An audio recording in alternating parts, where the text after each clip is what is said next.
back to Let's Play Space Quest 1 by Sierra Online.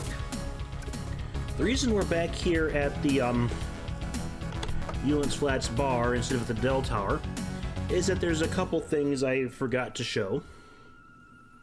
The first of those is back here behind the bar. We saw this scene once when the Roger got vaporized and it dropped him out this window as a fine powder.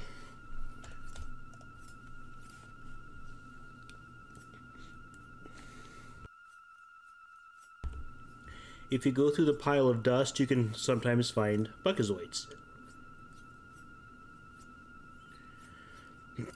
So if you get stuck and out of cash or the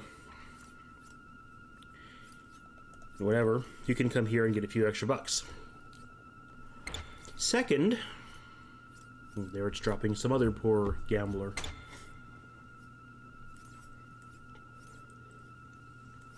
Can I have my computer back now? Okay. There are these generator things here. The settlement of Newlands Flats is surrounded by these force field generators. They repel such undesirables such as the grell, which thrive below the sands. It will allow only airborne vehicles in or out.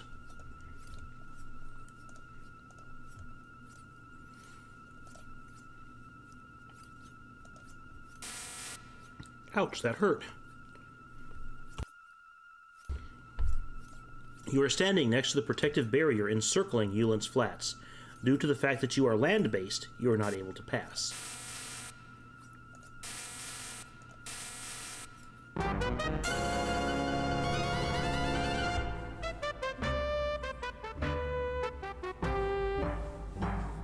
Yikes, it looks like you hit that force field one too many times. Not only did it burn every follicle of hair from your sleek frame, but your aorta, if you could see it, now resembles the end of a red celery stalk. Alright, enough of that mess.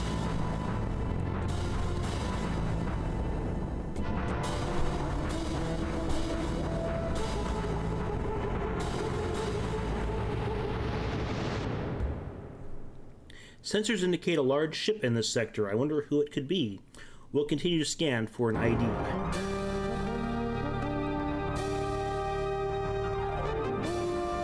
Whoa, that's a Sarien battlecruiser. We'd better stand off. If we get any closer, they'll detect us for sure, and it'll be a space sputum. Let's head on out of here, okay, boss? No, we have things to do. As you exit the ship, you carefully slide the jetpack on your back. Okay, if you had taken the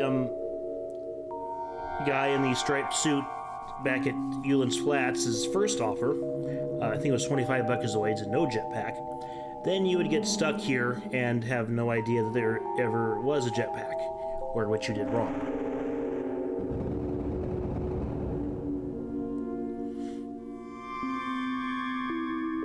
You are floating in space just outside the biggest darn spaceship you've ever seen. You see a door. Perhaps it's a way in.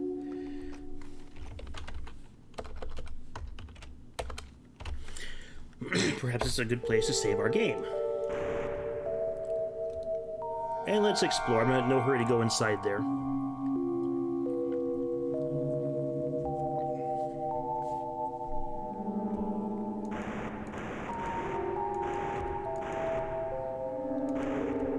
One of these ways you can go off screen. Is it different every time?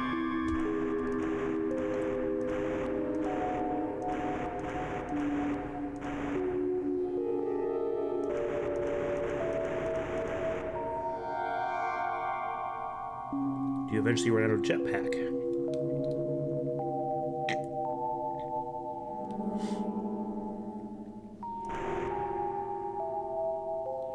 Sometime today.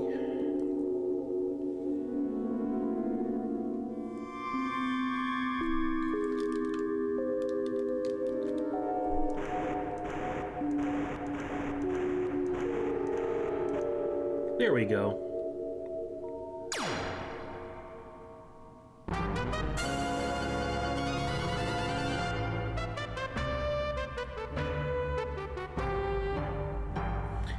The inhabitants of this vessel apparently do not appreciate your desire to sightsee.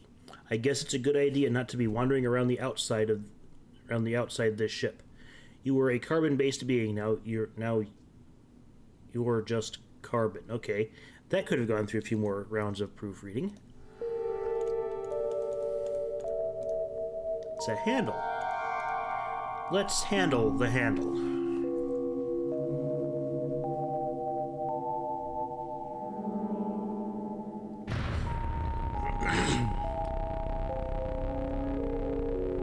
It looks like our jetpack's doing something interesting too.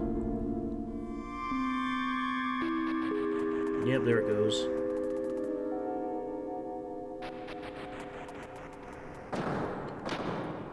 Right. Now, keeping with the saving scheme that I don't know if we talked about in this round or not, but you don't want to overwrite your most recent save. You want to keep saves scattered throughout the game in case you have to go back because you forgot something. It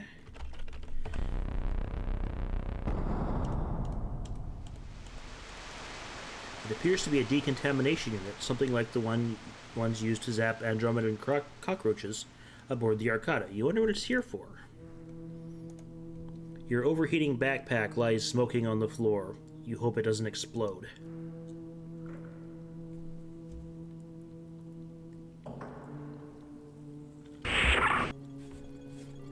Alert, alert, organic contamination detected in airlock.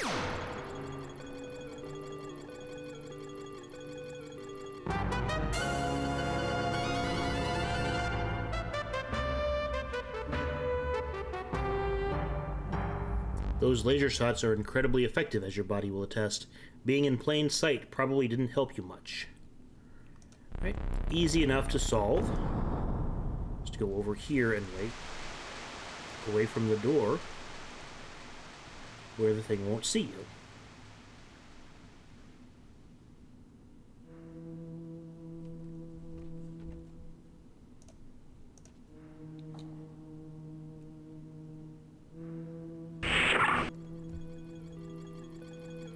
And it's got a bucket of water to throw on the jetpack.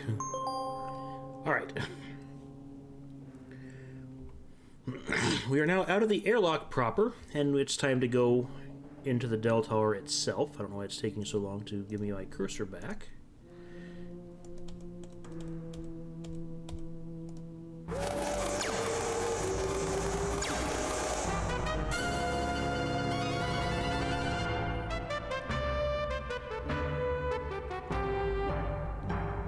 Blammo, those pulse-ray pistols are effective little weapons. Even after it kills you, your meat continues to cook to a nice golden brown.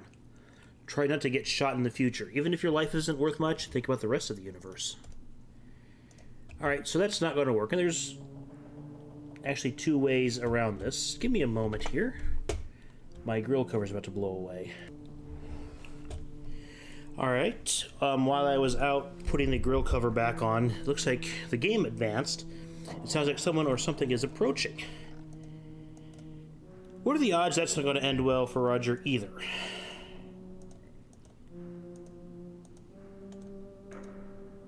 Two enormous storage vaults take up one whole wall of the room.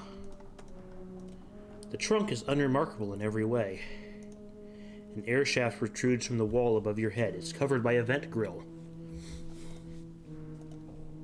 Yep, more pipes. You hear footsteps approaching and they're getting close. You might only have seconds to do something. It'll be fine. We saved.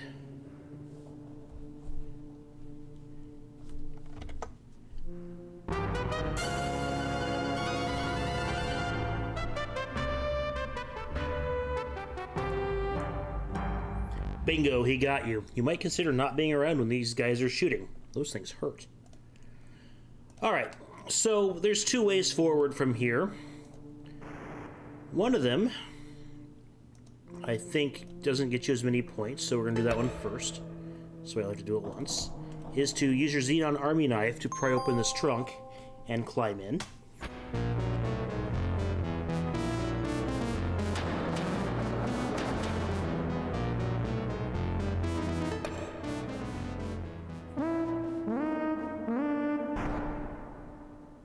Whoa, what a ride.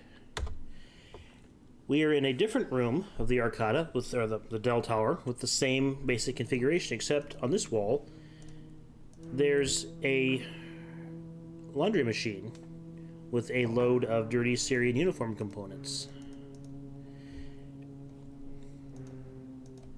Right? The other way we can go, and the reason why Roger pushed the trunk over here under the vent, is if you use the Xenon Army Knife on the vent instead,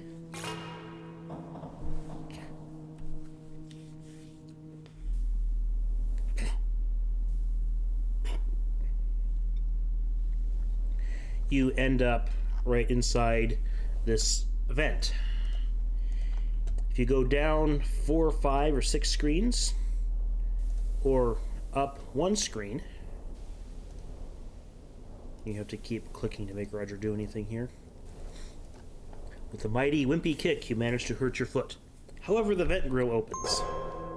And we're back in the laundry room.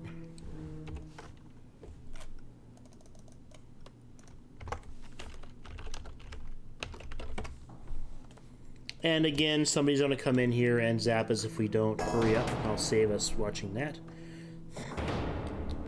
And that's why Roger hides, because we hear somebody coming.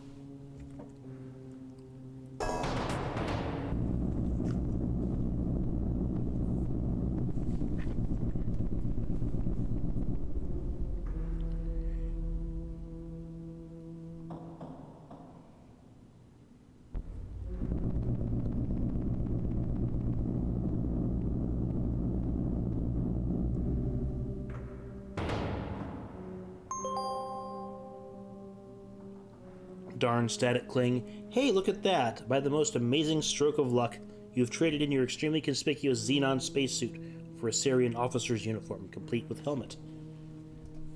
Searching the pockets of your newly found disguise, you find the number of possessions you were packing has been greatly reduced. In fact, lost in that limbo void to where socks and baseballs disappear is everything but the data cartridge. Then down on the floor, there's something we could pick up, which happens to be an ID card. In the pocket of this ugly outfit is a Sarien ID card. The name on the card is Buxton Freem.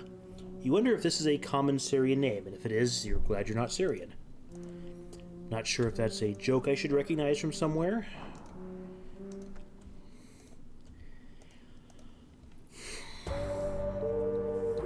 You close your eyes in hopes that death will be quick. But to your surprise, the guards do not notice you. In fact, you think your uniform is that of a higher-ranking Sarien officer worth sucking up to. Cool.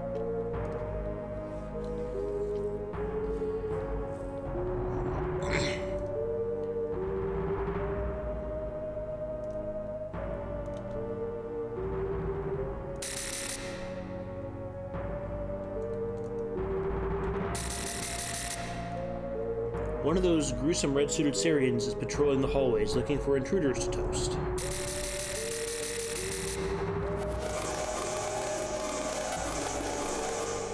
You can't see that from there.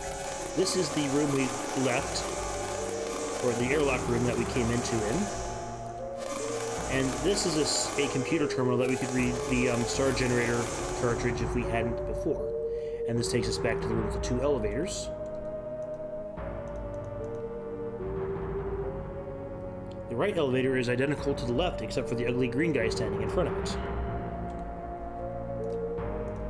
I'm gonna bet Roger's not willing to talk to the guy. Halt, no one is allowed access to the captain's personal escape pod. In fact, come to think of it, I'm not even sure the captain has access to the captain's personal escape pod. Okay, yeah, sure, bud, just don't tax those green brain cells.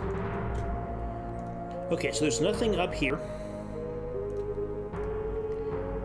We take this elevator down. I don't think this gets us anything new. We'll just explore the Deltaur while we're here. That is one of the core tenets of adventure gaming. It looks like some kind of cartridge reader. Maybe the cartridge you have will work in it. Yeah, but we don't need to. We saw the thing in Corona, and here's where we came into it. So again, nothing new down here. So we're just going to go up, and I think we need to use that yellow elevator next door to the guard.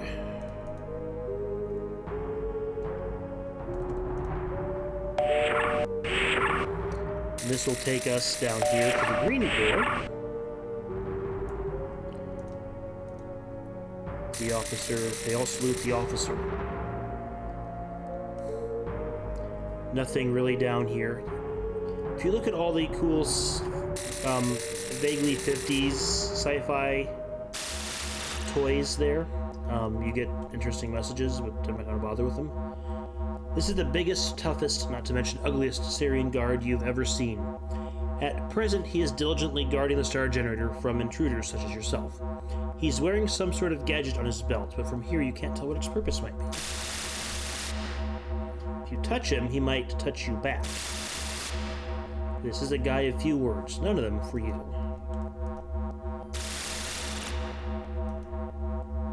Oh, you can't lick the star generator? Come on, Space Quest. I think you can lick that.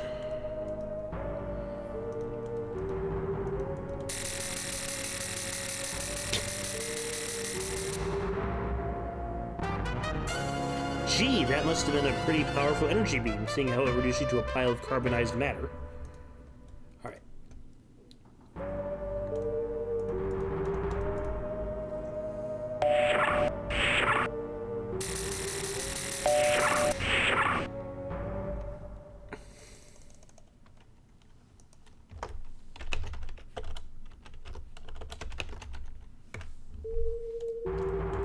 Can we lick the incredibly powerful beam? Yep.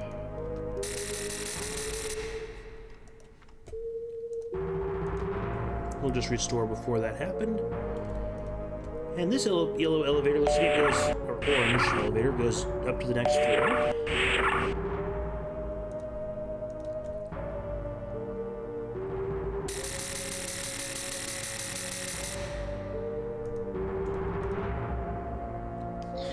Broom at the ready, the cleaning droid waits for something useful to do.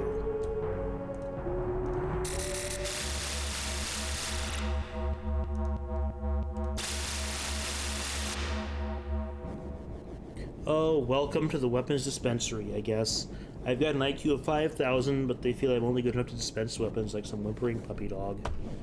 You'll have to show me your ID card so I can scurry off and fetch your weapon. Why they don't just wire me into the ship systems so I would know who you are without an ID card is beyond even my supreme intellect.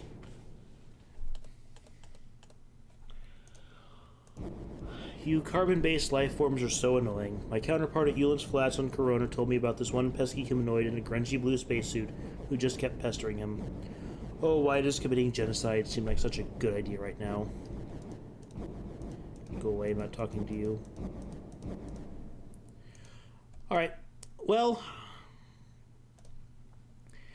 I need a weapon of some sort, just in case this disguise fails. And he's got some gas grenades over there. One of those might be useful for Mr. Are you going to do something? Or are you practicing to walk? One of the gas grenades might take care of that Sarien guarding the star generator. So let's just go back there and grab one.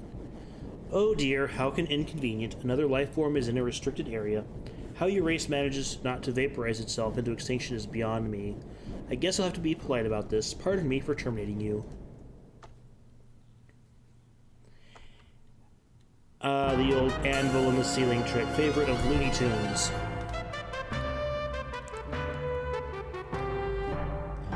Thank you for playing Space Quest 1. Too bad you failed miserably and doomed all your people to a horrible death at the hands of the Sariens. You quickly glance about the room to see if anyone saw your silly little mistake. Better luck next time.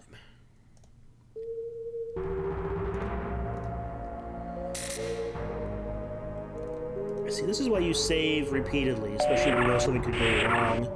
And you save close to where you expect the screw up. So as we get back here,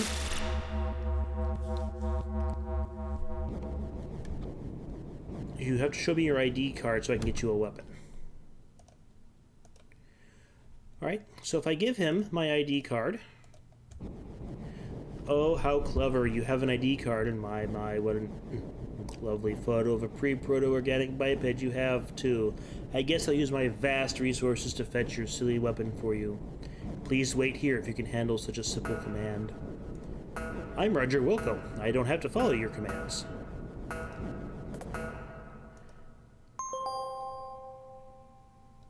You don't have time to grab the second grenade before he comes back. You only really need one if you're careful. Yeah.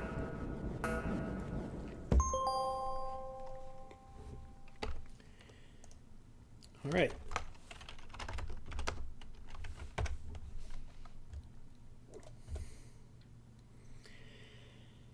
Now, we can deal with Mr. Sarien guard there. Give him a gas grenade. This will deactivate him temporarily.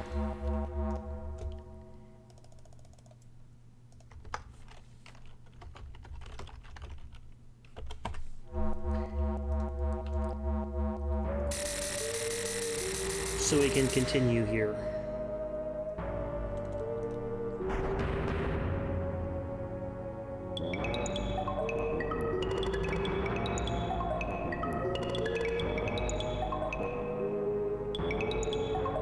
It walks on Roger as it walks off.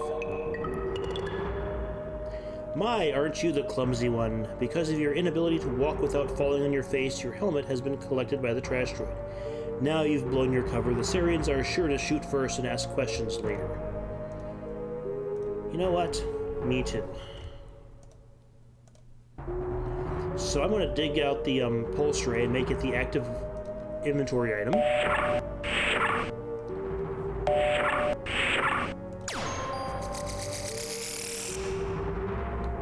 The Sarien will get off the first shot. It will miss. And then you have to get in the second shot. It's really not that difficult. So he had some kind of device on him. Let's pick his pockets. You remove the device from the guard's belt. It looks like you found the remote control that turns off the force field around the star generator.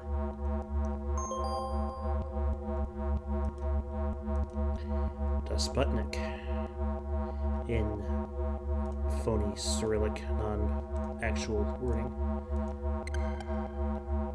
You press the stud on the remote, and the force field around the star generator begins to deplete. Alright, so if we go back to our games here, we see the code was 4997. We can go to this little keypad here and type 499.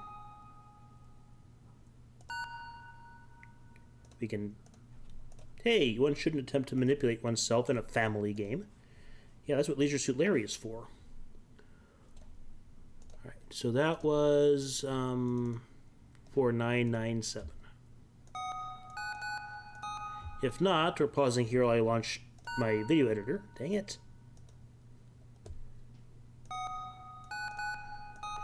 Enter. There we go. Self-destruct engaged. Have a nice day. Okay, the entire star generator plot line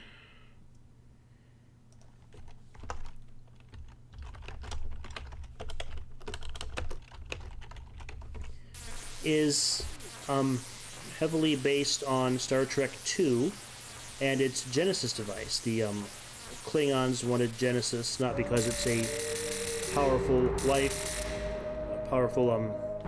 tool for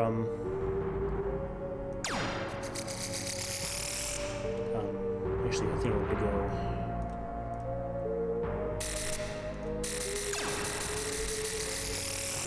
I wanted to use this elevator here.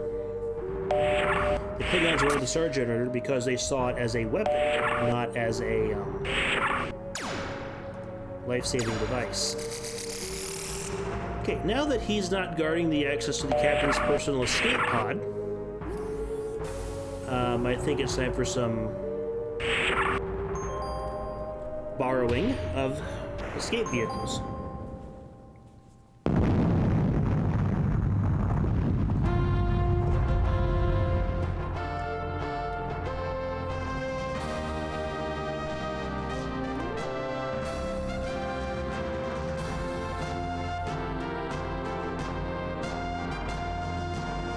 Roger Wilco, we the people of Xenon extend our limitless appreciation and eternal gratitude for your acts of heroism. Because of your bravery, the planet Xenon, and indeed the entire galaxy, has been saved from domination by the evil, not to mention ugly Sariens.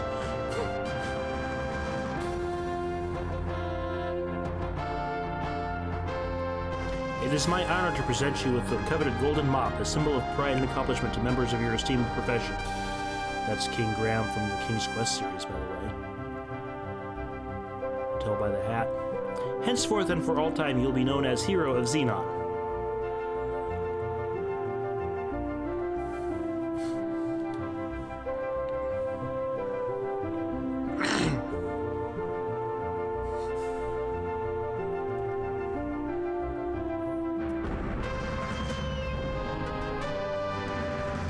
Well, Roger, you did it. You saved the galaxy, received your profession's most noble tribute, and got the girl. And the ship got shot down by the fireworks. Wait a minute, there wasn't any girl. Sorry, well, you got the mop anyway. From now on, Xenon's your oyster. All you have to do is sit back and let the book and movie offers roll in. Who knows, maybe you'll even have a series.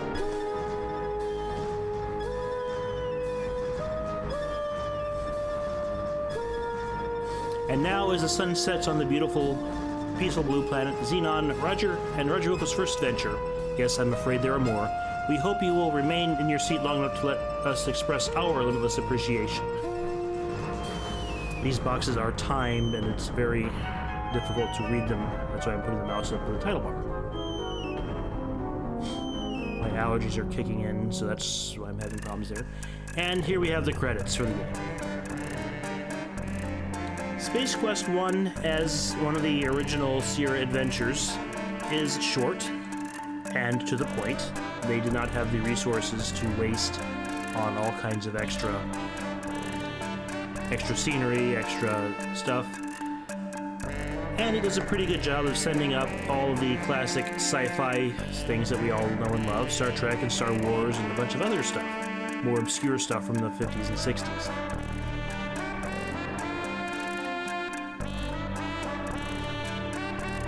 The SCI version has aged a bit better than the AGI version did, but still, this is not the best entry in the series. It's still pretty good, though. Stay tuned. Next up is Space Quest 2, unless I do a video about my OBS troubles. And we'll see if Space Quest 2 is any better or any worse than Space Quest 1. So until next time, stay tuned. See you later.